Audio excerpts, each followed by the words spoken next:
Guys, welcome back to the channel. Thanks for joining me today. We're in the backyard and we're building this carport. This is from a company called Sophia and William. We're gonna get this carport built. This is the 12 by 20 carport and it has these sides to it. So it's like kind of a full enclosure. I have this area in my backyard where it's kind of open. I think I wanna use it to store, like I could put a car back here. I can put some of my ATVs. I have a Razor or ATV or dirt bike, kind of use it as like a storage area. So let's go through this. Let me show you exactly what's included in the kit. We're going to show you kind of an overview of the installation, how it works to build it, and then using it after we got it built. Now, getting all the boxes unpacked, you have 5 boxes, so a lot of different parts. Make sure you have all 5 boxes. 2 of them are the roof panels. There's the posts, all the connecting pieces, and then the tarp sides come in its own separate box. So we're just getting everything unpackaged, laid out in the way that the directions show to start with. All of the pieces came wrapped really well. They're very well protected. Everything looks good. The finish on this looks really good as well. All right, so step 1 is really just to get everything laid out. This is the first section, kind of the roof sections. Everything comes really well packaged. All the posts have this plastic protective on here. Here is our side covering. So we're going to cover the side with these. This looks like it's a kind of like a tarp material, but it is a nice gray. And some of our hardware there, we got a bunch of screws there. Yeah, those are brackets, anchors for the ground, some weather stripping. So we're gonna keep building here. So it is nice that they include a kind of a wrench tool, and then they also include the impact driver adapter. So this is an 8mm socket that's going to be able to screw in all of these self-tapping screws. It comes with a bunch of these.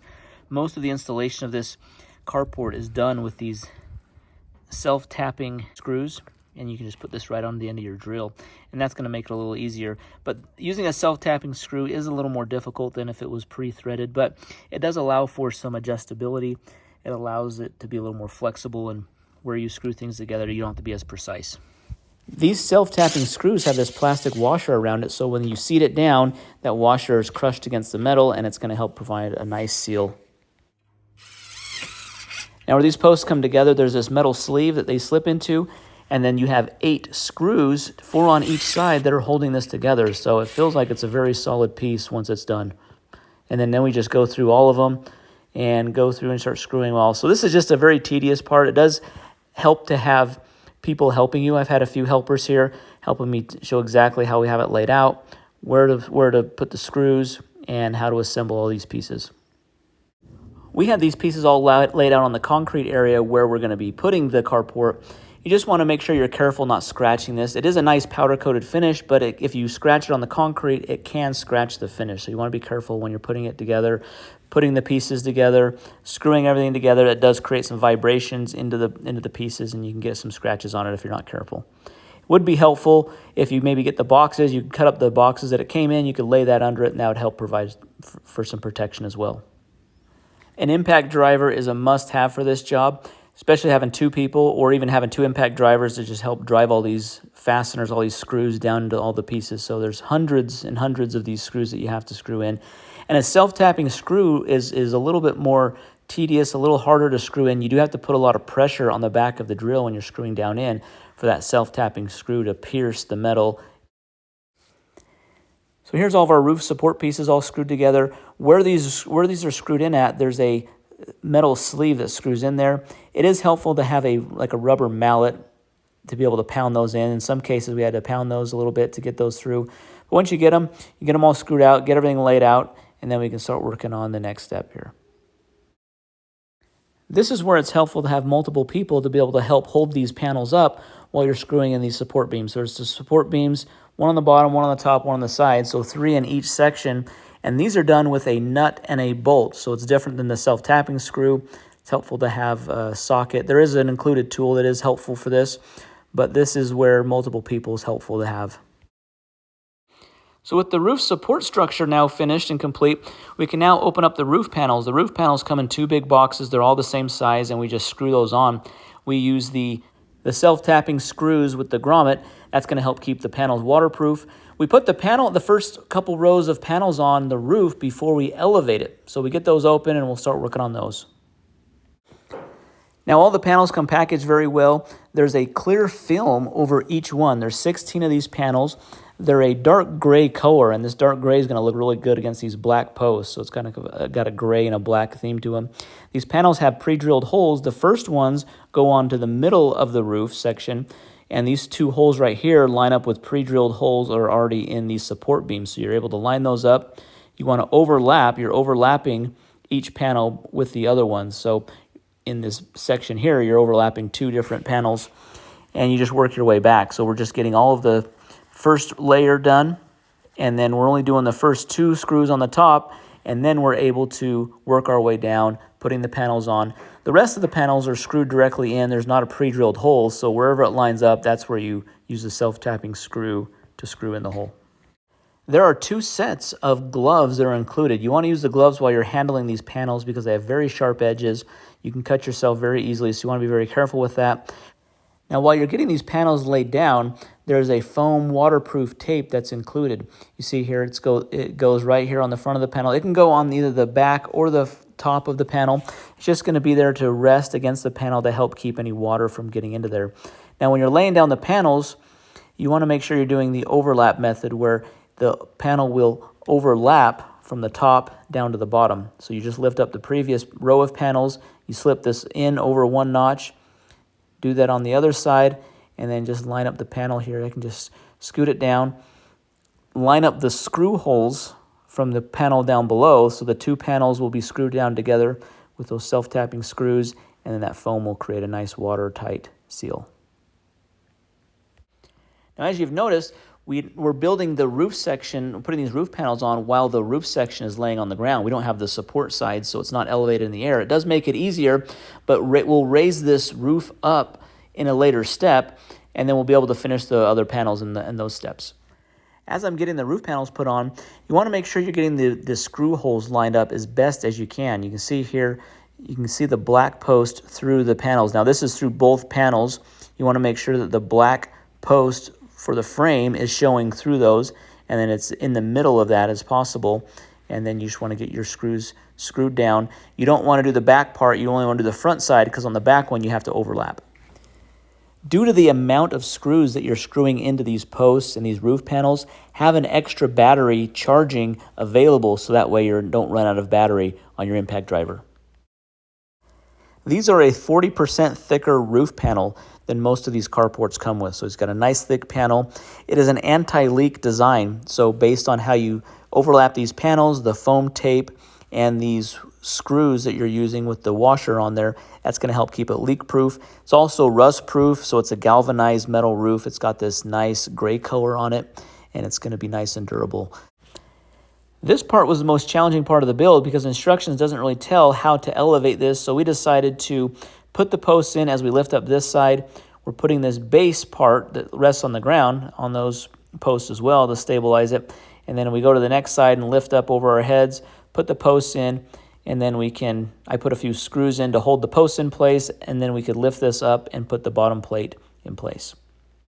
Now, I was concerned as we were lifting this up because we're putting all of the weight on one side and then switching that to the other side as we're trying to get these posts in, that it would bend the frame, and it looked like everything's fine. It looked like nothing was bent. Everything's in good shape.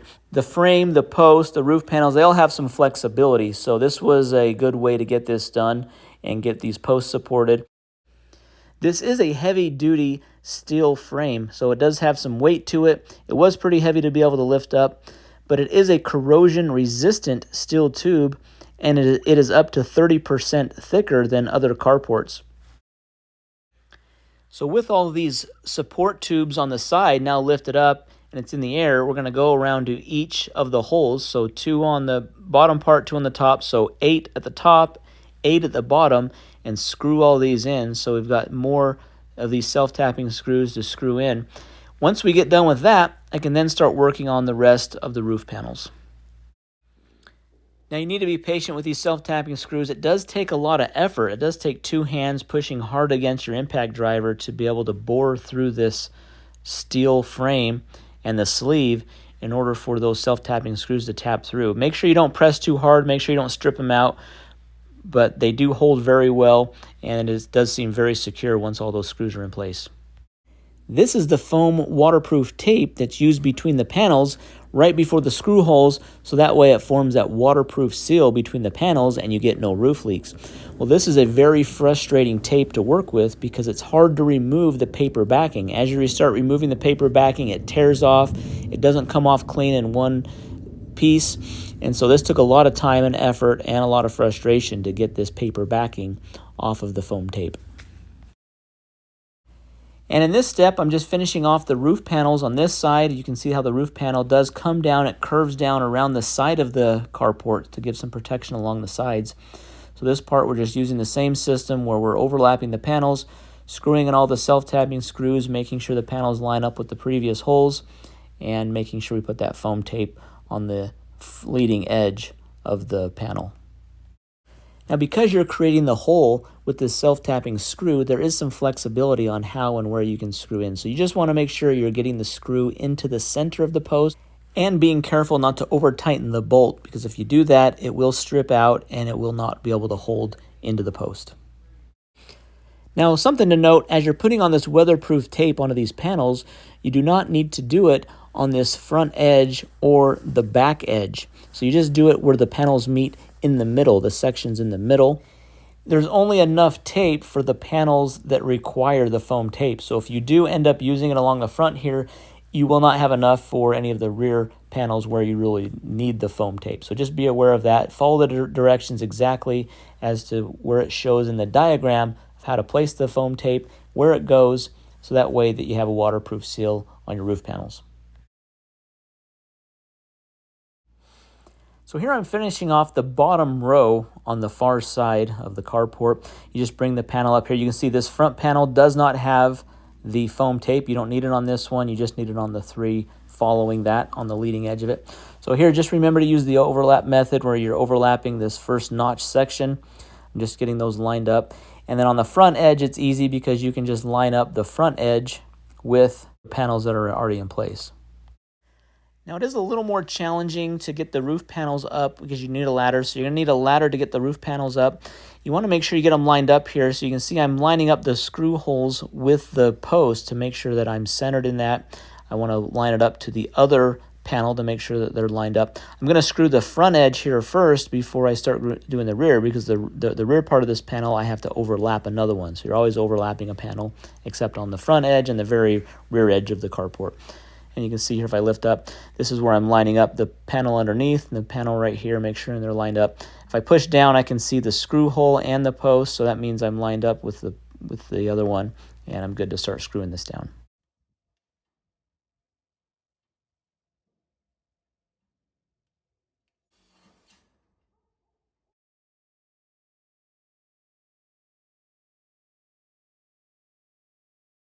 Now all the screws are in this leading edge, the whole front edge of this panel.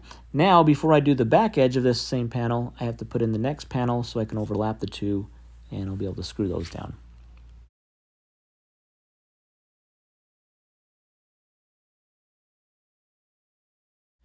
With all the panels screwed down, you can see this is a very secure roof. These panels aren't going anywhere. So this is a very sturdy roof with all the self-tapping screws in there. Now going back to the sections here, there's a part in the section right here where the panel can lift up a little bit. That's the same in several sections of the roof.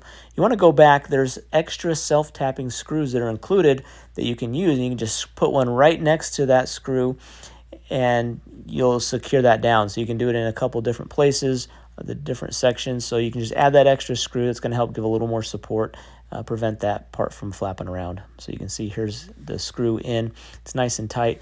Now that part doesn't flap around anymore. One of the final steps of assembly is installing this rod right below where the roof panel comes down. The instructions say between 1 to 2 centimeters below where the roof panel sits. I ended up going a little bit too low, and I was able to raise it up a little bit once I got my side panels in. But this rod is meant to support the side panels. The side tarp panels Velcro onto this rod along the top. So that's what that's for. You do this all the way back. There's 4 sections on this side and then 4 sections on the other side.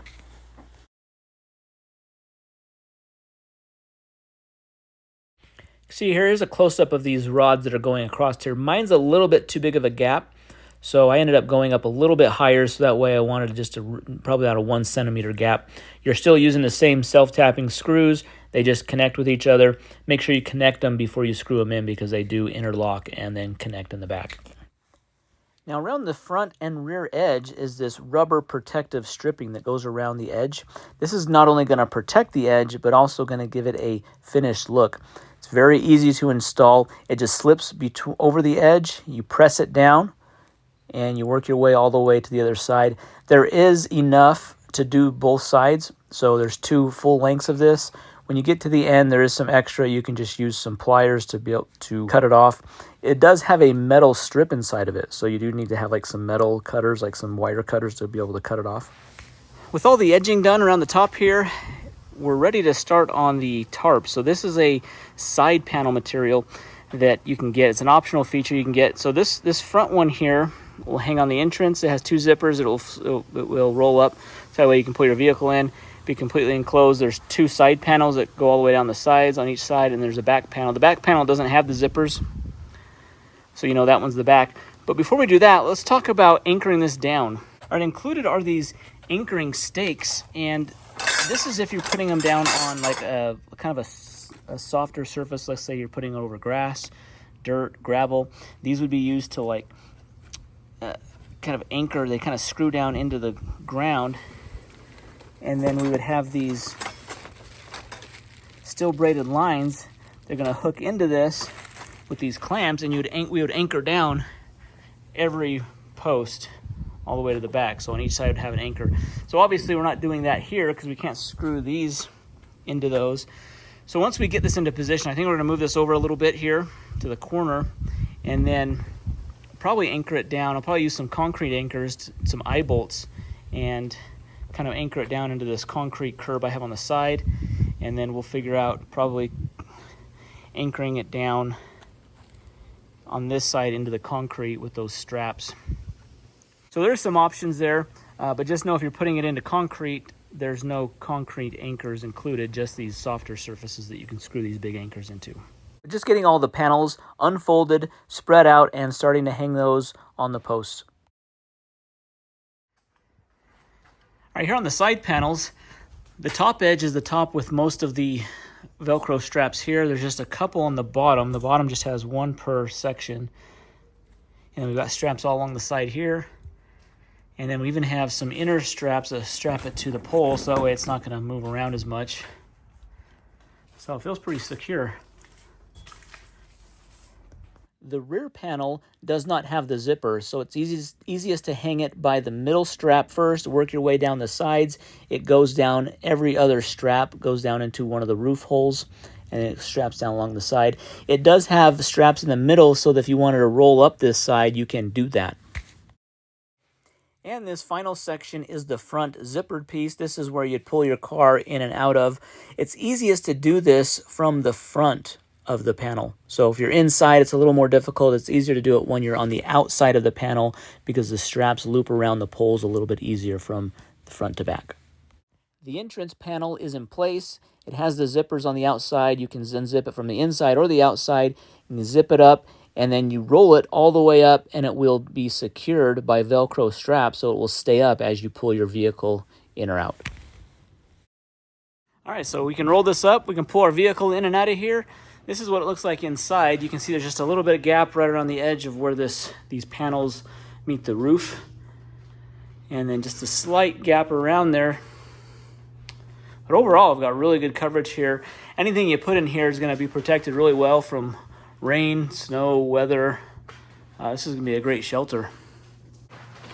So with this being 20 feet long, this can fit most vehicles in here. Would have no problems fitting in here. 12 feet wide, the 12-foot width gives you a lot of room. You can open the doors up really easily, get access all the way around, and store more things under here than just a car. You can put a car, and then you can put a bunch of outdoor stuff.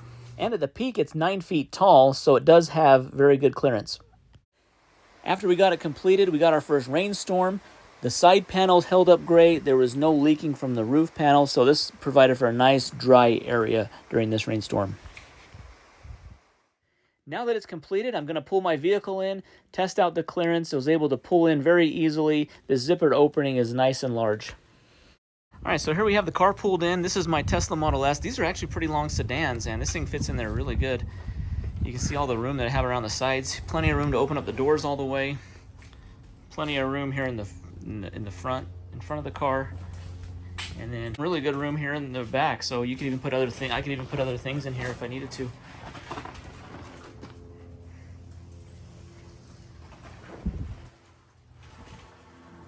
Even if you had a taller vehicle, this will push up, so you could get a car. You could get a taller. So you need to get a truck in there or something that can push up a little bit. So there's some give to this to be able to get through this front door area.